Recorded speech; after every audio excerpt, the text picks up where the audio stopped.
He's not a chef. Okay. He wants to be a chef. Okay. He has tried photography. That hasn't worked out. Maybe his parents should have been like, the Beckham name and the Beckham name alone is like going to be your claim to fame. Go into accounting. Be a real estate agent.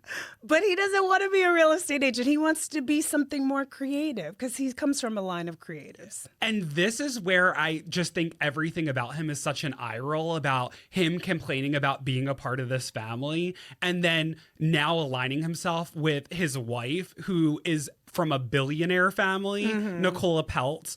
And he's like, my mom doesn't like her, wah, wah, wah, stole my dance at my wedding, wah, wah, wah.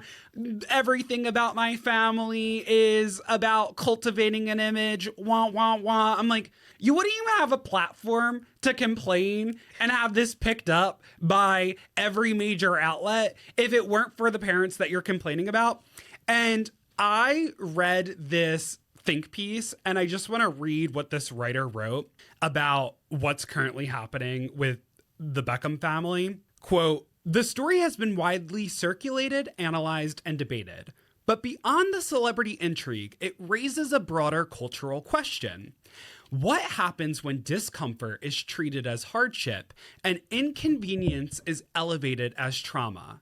This is not a story about war, poverty, displacement, or irreversible loss.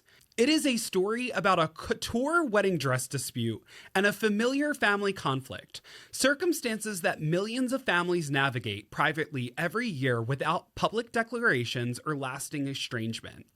This pattern reveals something larger than celebrity excess. It illustrates how a life insulated from consequence can distort one's sense of proportion. This is not an indictment of wealth, nor a dismissal of emotional experience. It is an observation about scale and context. There is a meaningful difference between pain rooted in survival and distress rooted in expectation. I agree with what that said 100%, but I don't agree with your take.